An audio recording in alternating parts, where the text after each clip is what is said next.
और उससे मजाक खेज बात यह है कि जो 27 को मंशूर आ रहा है उसके जो ऑथर हैं, उसके जो राइटर हैं, उनकी माशाल्लाह इरफान सिद्दीकी साहब हैं, उनकी उम्र 82 साल है और वो किस्मत का फैसला लिख रहे हैं 6.25 करोड़ यंगस्टर्स का जिनकी उम्र है 18 से 30 साल। तो ये नहीं कि मेरा वालिद मेरा मंशूर नहीं लिख सकता, वो मेरी औलाद का मंशूर लिखते चला गया है। मेरे वालिद अगर 55 साल से गाड़ी चला रहे तो आज फरारी स्टार्ट नहीं कर सकते, ठीक है। तो अगर मंशूर बनाने वाला 82 साल का है और किस्मत का फैसला उसने लिखना है 18 साल से 30 साल के बच्चों का, तो ये तो आपके सामने है। नवाज शरीफ साहब की मैंने कोई स्टेटमेंट नहीं सुनी कि वो बहुत परेशान है। उन्होंने कहा आज मैंने ज़रूर एक अखबार की लीड स्टोरी पढ़ी कि वो कहते हैं कि मैं इसका हल निकालूंगा कि मुझे या प्राइम मिनिस्टर को निकाला ना जा सके। भाई आप आसमान से उतरे हुए हैं कि आपकी नालायकी, निकम्मापन, आपकी नाअहली, पाकिस्तान को नुकसान, गुर्बत का इजाफा, स्कूल कॉलेज का फुकदान, हस्पताल ना होना, नौकरियां ना होना। लेकिन फैसल भाई इस कंट्रोवर्शियल माहौल में अगर नून लीग जीत के प्राइम मिनिस्टरशिप ले भी लेती है तो ये क्या इलेक्शन होगा? सवाल तो ये है सर। देखिए कामरान शाह साहब, यहाँ तो कभी भी कोई इलेक्शन नहीं था ना। पाकिस्तान की 75 साल की हिस्ट्री में आपने बड़े इलेक्शन देखे हैं। ये तो जो अदालती निज़ाम जिस तरफ इशारा कर दे, जिस तरह हवा का रुख कर दे, उस तरफ चलना शुरू हो जाते हैं। वाडा भाई मुझे बताएं, मैंने जो कहा गलत कहा, सही कहा, गलत कहा तो क्यों गलत कहा, सही कहा तो किस तरह सही कहा? बहुत शुक्रिया कामरान साहब। देखिए आपने जो कहा वो 100% नहीं, 500% बिल्कुल ठीक बात की है और उसकी वजूहात हैं, उसके रीज़न है। जो PTI के साथ हो रहा है वो तो बहुत शिद्दत से चाह रहे थे, उस शिद्दत से उनको मिल रहा है।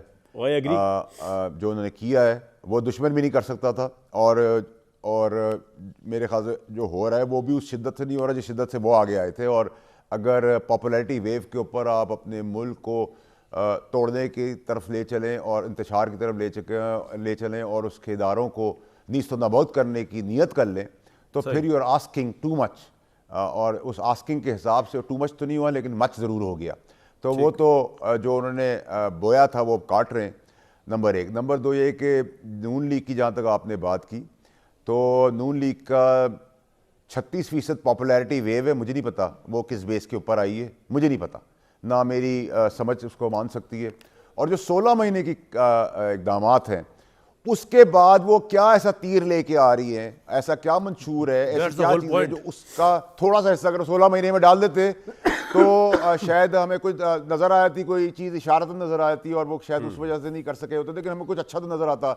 और उससे मजाक खेज बात यह है कि जो 27 को मंशूर आ रहा है उसके जो ऑथर हैं, उसके जो राइटर हैं, उनकी माशाल्लाह इरफान सिद्दीकी साहब हैं, उनकी उम्र 82 साल है और वो किस्मत का फैसला लिख रहे हैं 6.25 करोड़ यंगस्टर्स का जिनकी उम्र है 18 से 30 साल। तो ये नहीं कि मेरा वालिद मेरा मंशूर नहीं लिख सकता, वो मेरी औलाद का मंशूर लिखते चला गया है। मेरे वालिद अगर 55 साल से गाड़ी चला रहे तो आज फरारी स्टार्ट नहीं कर सकते, ठीक है। तो अगर मंशूर बनाने वाला 82 साल का है और किस्मत का फैसला उसने लिखना है 18 साल से 30 साल के बच्चों का, तो ये तो आपके सामने है। नवाज शरीफ साहब की मैंने कोई स्टेटमेंट नहीं सुनी कि वो बहुत परेशान है। उन्होंने कहा आज मैंने ज़रूर एक अखबार की लीड स्टोरी पढ़ी कि वो कहते हैं कि मैं इसका हल निकालूंगा कि मुझे या प्राइम मिनिस्टर को निकाला ना जा सके। भाई आप आसमान से उतरे हुए हैं कि आपकी नालायकी, निकम्मापन, आपकी नाअहली, पाकिस्तान को नुकसान, गुर्बत का इजाफा, स्कूल कॉलेज का फुकदान, हस्पताल ना होना, नौकरियां ना होना। लेकिन फैसल भाई इस कंट्रोवर्शियल माहौल में अगर नून लीग जीत के प्राइम मिनिस्टरशिप ले भी लेती है तो ये क्या इलेक्शन होगा? सवाल तो ये है सर। देखिए कामरान शाह साहब, यहाँ तो कभी भी कोई इलेक्शन नहीं था ना। पाकिस्तान की 75 साल की हिस्ट्री में आपने बड़े इलेक्शन देखे हैं। ये तो जो अदालती निज़ाम जिस तरफ इशारा कर दे, जिस तरह हवा का रुख कर दे, उस तरफ चलना शुरू हो जाते हैं। आपने तो देखा है, आप ब्यूरोक्रेसी उस तरफ मूव कर लें। हमारे पास बहुत आसान होता है कि हम इस्टेब्लिशमेंट को घसीट लेते हैं ये कह के कि जी ये ताकतवर हैं, तो भाई आप बेल ना देते। अगर आप बेल ना दें और कोई जीप में बिठा के ले जाए तो हम उनको पकड़ लेंगे। सही बात। मसला ये है कि आप जब चाहे, आपका निज़ाम जो है वो भुट्टो को मार देता है, जब चाहे आप बीबी के कातलों को छोड़ देते हैं, जब चाहे आप 14 साल की कैद सुना देते हैं जरदारी साहब को, जब चाहे आप इमरान खान की मुंतखब हुकूमत को पाबंद करके और जब चाहे इमरान खान को रिहा कर देंगे 12 बजे के कनपट्टी में दे, और जब चाहे आप इमरान खान की गलत कामों के ऊपर उसको ठीक फैसला, अच्छे फैसला देने चाहिए। क्योंकि पॉपुलैरिटी वेव है।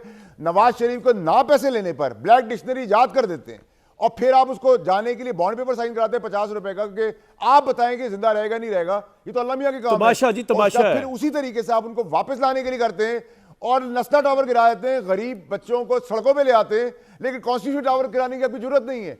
रिकॉर्ड $1 अरब का नुकसान पहुंचा देते हैं, लेकिन आपसे कोई पूछने वाला नहीं है। आपके जो 2 फरिश्ते अभी जो जजों ने रिजाइन किया है, उनके करप्शन के कैसे सामने आने वाले थे, तो उन्होंने पेंशनें बचाने के लिए रिजाइन कर दिया, लेकिन उसका कोई एहतसाब नहीं है।